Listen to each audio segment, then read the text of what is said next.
Hello दोस्तों, कैसे हैं आप सब।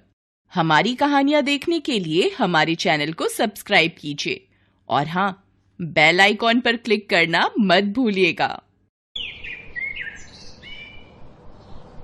रामपुर गांव में दो गरीब बहनें रहा करती थी। दोनों घर के बाहर मिट्टी का घरौंदा बनाकर खेल रही थी। तुम दोनों ने सुबह सुबह खेलना शुरू कर दिया। चलो घर जाओ, घर के अंदर बैठकर पढ़ाई लिखाई करो। चलो। पापा, आज तो रविवार है, थोड़ी देर खेल लेने दीजिए ना, उसके बाद पढ़ाई कर लेंगे। चलो ठीक है फिर। खैर, उनके पिता खेतों में चले गए। इधर थोड़ी देर बाद घरौंदा बनकर तैयार हो गया। तभी छोटी बहन रज्जो ने कहा, दीदी, इस घर के अंदर एक छोटी सी टीवी भी बना दो। आपको तो पता ही है कि हम दोनों को टीवी देखने का कितना शौक है। गजोधर काका तो हमें टीवी देखने ही नहीं देते। ठीक है रज्जो, ये लो, इस घर के अंदर मैं छोटी सी टीवी भी बना देती हूँ। गुड़िया ने मिट्टी से ही एक छोटी सी टीवी भी बना दी। खैर, ऐसे दिन बीत रहे थे। अगले दिन दोनों स्कूल गई। उनका क्लास टीचर उन दोनों से बहुत खुश रहता था क्योंकि ये दोनों ही पढ़ने लिखने में बहुत अच्छी थी। अरे गुड़िया, रज्जो, इस बार भी टेस्ट में तुम दोनों के नंबर सबसे ज्यादा आए हैं। एक बार इन दोनों बच्चियों के लिए जोरदार तालियां बजा दो। उनकी सहेलियों ने भी उनकी खूब तारीफ की। तुम्हें पता है, हमारे माँ बाप हमेशा कहते हैं कि गुड़िया और रज्जो से ही दोस्ती रखना, इसीलिए हम सब लोग सिर्फ तुमसे ही दोस्ती रखते हैं। ऐसा नहीं है, हम सब लोग आपस में दोस्त हैं। तो इस तरह स्कूल में उन दोनों की हर कोई इज्जत करता था, चाहे कोई टीचर हो या स्कूल के बच्चे। ऐसे दिन बीत रहे थे। फिर एक रोज जब दोनों बहनें घर के अंदर पढ़ाई कर रही थी, तभी दीदी, लगता है गजोधर काका के यहाँ कार्टून चल रहा है, चलो ना कार्टून देखने चलते हैं। नहीं रज्जो, तुम्हें याद है ना, पिछली बार हम लोग गए थे तो गजोधर काका ने हमें भगा दिया था। अगर दोबारा भगा दिया तो ठीक है, पापा को लेकर चलते हैं। मेरा कार्टून देखने का बहुत मन कर रहा है। पापा कहाँ हो? दोनों अपने पापा से कार्टून देखने के लिए जिद करने लगी। पापा चलो ना, आप चलेंगे तो काका हमें टीवी देखने देंगे। हम आपसे कभी कुछ नहीं मांगते, क्या आप ये छोटी सी ख्वाहिश पूरी नहीं कर सकते? अब तुम लोगों ने ये बोल दिया है तो अब चलना ही पड़ेगा। चलो चलते हैं गजोधर काका के घर। दोनों अपने पिता के साथ गजोधर काका के घर पहुंची। वहाँ पर कार्टून चल रहा था जिसे देखकर दोनों बहुत खुश हो रही थी।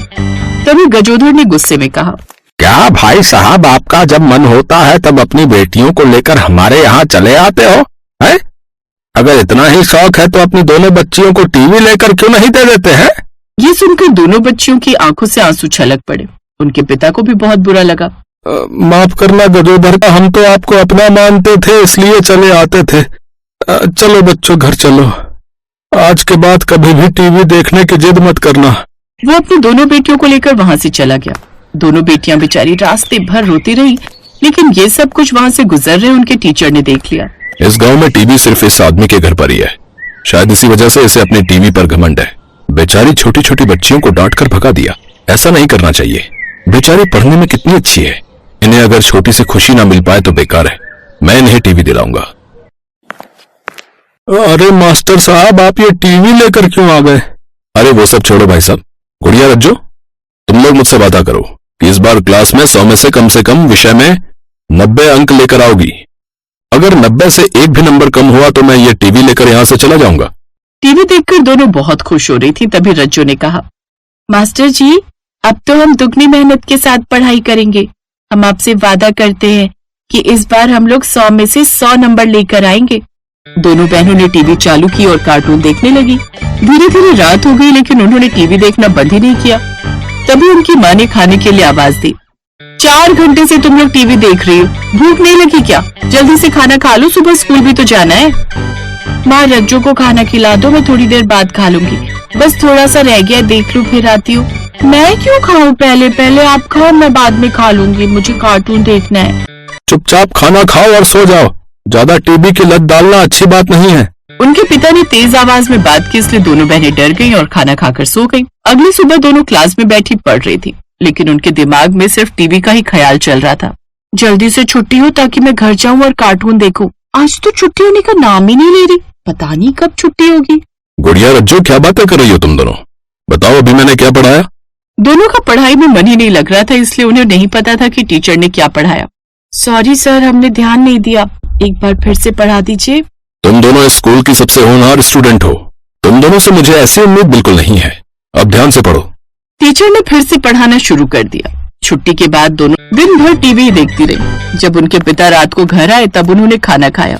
जब उनके माँ बाप सो गए तब सब लोग सो गए, रज्जू भी सो रही है, अब मैं अपना मनपसंद कार्टून देखूंगी। गुड़िया ने चुपके से जाकर टीवी चालू की और देखने लगी। तभी रज्जू भी वहाँ पर आ गई। चुड़ैल कहेंगी, अकेले अकेले टीवी देखने चली आई? चुपचाप टीवी देख, अगर मम्मी पापा जाग गए तो हम दोनों टीवी नहीं देख पाएंगे। दोनों चुपचाप टीवी देखने लगी। अब ये उनका रोज का काम हो गया था। स्कूल से आते ही दोनों टीवी देखने लग जाते। एक रोज रज्जू के पापा, जब से टीवी आई है इन दोनों ने तो पढ़ना ही छोड़ दिया है। मास्टर जी से बात करनी पड़ेगी। उनके माता पिता मास्टर जी के घर पहुँचे। मास्टर जी, आप अपनी टीवी वापस ले जाइए। दोनों दिन रात टीवी देखती रहती हैं, लड़ती रहती हैं, पढ़ाई पर तो ध्यान ही नहीं है उनका। देखिए, अगर मैंने टीवी वापस ले ली तो उन दोनों के दिमाग में टीवी के ही ख्याल चलते रहेंगे। मैंने कुछ सोच समझ के ही उन्हें टीवी दिया है। उन दोनों को टीवी देखने दीजिए, बिल्कुल मना मत कीजिए। तो अब उनके माँ बाप ने भी पूरी आजादी दी टीवी देखने की। दिन रात दोनों बहनें आजादी के साथ टीवी देखती रहती थी। धीरे धीरे फाइनल एग्जाम आ गए। रिजल्ट वाले दिन, बच्चों, आज इस क्लास में कुछ ऐसा हुआ है जिसकी उम्मीद मैंने कभी नहीं की थी। इस क्लास की सबसे होनहार लड़कियां गुड़िया और रज्जो फेल हो गई हैं। बाकी सभी बच्चे अच्छे नंबरों से पास हुए हैं, मुबारक हो। ये सुनकर दोनों के पैरों तले जमीन खिसक गई। मास्टर जी रिजल्ट बताकर चले गए। आज के बाद हमारे माँ बाप कभी नहीं चाहेंगे कि हम तुम्हारे साथ दोस्ती रखें। आज के बाद इन दोनों से कोई भी दोस्ती नहीं रखना, वरना ऐसे ही फेल हो जाओगे। सारे बच्चे उन्हें चिढ़ाते हुए चले गए। गुड़िया और रज्जो की आंखों में आंसू थे। दोनों को अब अपनी गलती का एहसास हो चुका था, इसलिए दोनों तुरंत मास्टर जी के पास पहुंची। मास्टर जी, ये सब उस टीवी की वजह से हुआ है, आप अपनी टीवी ले जाइए। टीवी देखना बुरी बात नहीं है, उससे हम बहुत कुछ सीख भी सकते हैं, पर किसी भी चीज की लत हमें बर्बाद कर सकती है। टीवी देखो, लेकिन सिर्फ 1 घंटा, बाकी समय पढ़ाई करो जैसे पहले करती थी। उस दिन के बाद दोनों बहनों ने लड़ना बंद कर दिया और पूरा ध्यान पढ़ाई पर देने लगी। पढ़ाई के बाद सिर्फ 1 घंटा वो टीवी देखती थी, जिसका परिणाम ये रहा कि अगले साल दोनों ने टॉप किया और उनकी खोई हुई इज्जत उन्हें वापस मिल गई।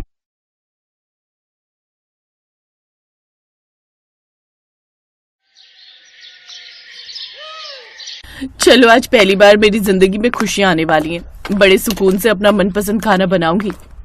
शालू खुशी खुशी किचन में गई, लेकिन वहां उसने कुछ ऐसा देखा जिसकी उसे क्या, किसी को भी उम्मीद नहीं होगी। उसने देखा कि किचन में चूल्हा ही नहीं था। ये क्या हुआ? इस किचन में तो चूल्हा ही नहीं है। बिना चूल्हे के मैं खाना कैसे बनाऊंगी? इन लोगों को लगा होगा कि मैं बिना चूल्हे के खाना बना ही नहीं पाऊंगी। अब देखो मैं क्या करती हूँ। शालू ने सभी हरी सब्जियों को अच्छे से काट लिया। चलो, ये तो डाइटिंग वाला खाना बनकर तैयार हो गया, लेकिन इसे खाएंगे किसके साथ? अब इन लोगों को लग रहा होगा कि रोटी बनाने के लिए तो चूल्हे की जरूरत पड़ेगी ही, लेकिन उसका भी इलाज है मेरे पास। शालू तुरंत बाहर बाजार में गई और वहां से ढेर सारी ब्रेड खरीद कर ले आई। सासू माँ, ससुर जी, आदित्य, आ जाइए, खाना लग गया है। ये सुनकर तीनों हैरान हो गए, क्योंकि तीनों एक ही कमरे में बैठे थे और अपनी बहू की हार का इंतजार कर रहे थे। क्या आप लोगों ने भी वही सुना जो मैंने सुना?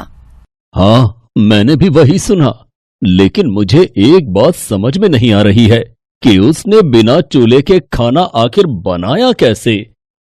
ये तो हमें बाहर चलकर ही पता चलेगा। तीनों बाहर खाने की टेबल पर आए तो देखा हरी भरी सब्जियों से बना हुआ मसालेदार सलाद और कुछ ब्रेड रखी हुई थी। अरे यार, मेरा तो ये भी प्लान काम नहीं किया। चलो कोई बात नहीं, कम से कम इसी बहाने अब दोनों सास बहू लड़ेंगी तो नहीं चूल्हे की वजह से। वैसे बिना आग का इस्तेमाल करके बना हुआ ये खाना भी बहुत स्वादिष्ट लग रहा है और ये हमारे लिए हेल्दी भी है। लेकिन ऐसा आखिर हुआ क्यों था? क्यों आखिर उस घर में बिना चूल्हे वाली रसोई बनाने की जरूरत पड़ गई? और क्या अब उस रसोई में कभी भी चूल्हा नहीं जलेगा? ये जानने के लिए हमें कहानी में थोड़ा पीछे चलना होगा। शालू पहली बार ब्याह कर जब अपने ससुराल आई, तब वो अपने साथ एक बहुत ही शानदार चूल्हा लेकर आई।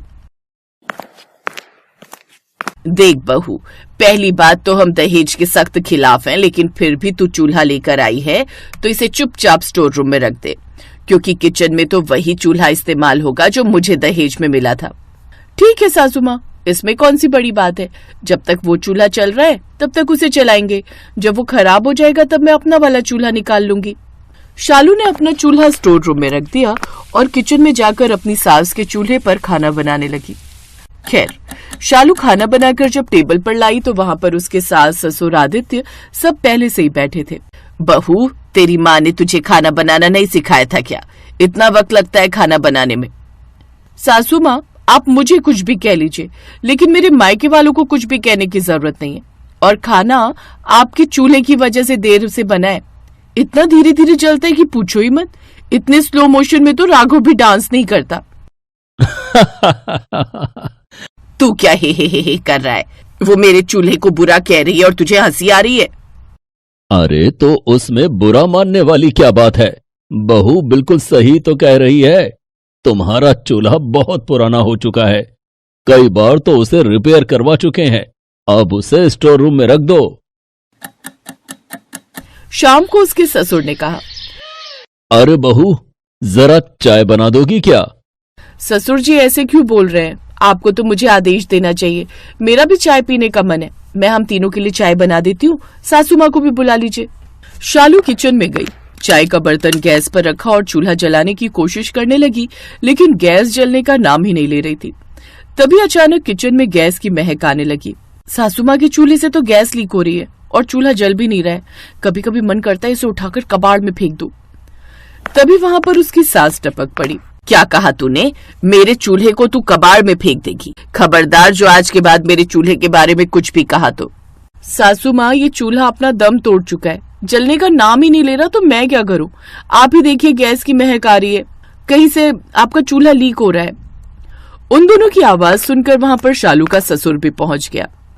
अरे क्या हो गया? क्यों लड़ रही हो तुम दोनों बच्चों की तरह? देखिए ना, आपकी बहू हमारे चूल्हे के बारे में क्या कह रही है। कह रही है कि चूल्हे को वो बाहर कबाड़ में फेंक देगी। पिताजी, आप ही देखिए ना, गैस की महक आ रही है और चूल्हा जलने का नाम ही नहीं ले रहा है। मैं जाकर अपना चूल्हा रख देती हूँ और इस चूल्हे को स्टोर रूम में रख देती हूँ। अच्छा, मैं भी तो पुरानी हो गई हूँ, मैं भी लीक करने लगी हूँ कहीं ना कहीं से, तो मुझे भी उठाकर तुम लोग स्टोर रूम में रख दो और कहीं से नई नवेली सास ले आओ। तुम तो बात का बतंगड़ बना रही हो। ठीक है, मैं तुम्हारा चूल्हा अभी रिपेयर करवा कर लाता हूँ। कुछ दिनों तक वो चलता रहा, लेकिन उसके बाद फिर से ये लो, आज फिर से चूल्हा ढंग से नहीं जल रहा है। 1 घंटा तो चूल्हा जलाने में ही लग जाता है।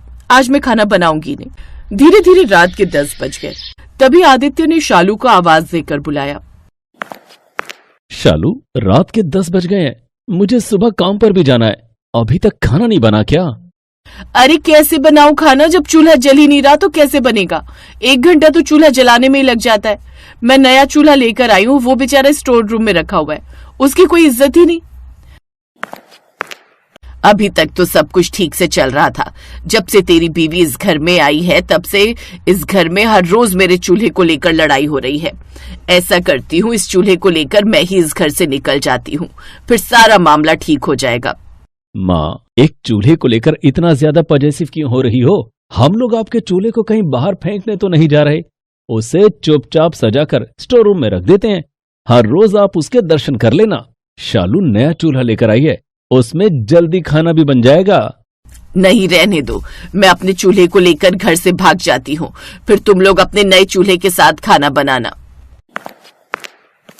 तुम दोनों जब देखो तब उस चूल्हे को लेकर हमेशा लड़ाई झगड़ा क्या करती हो?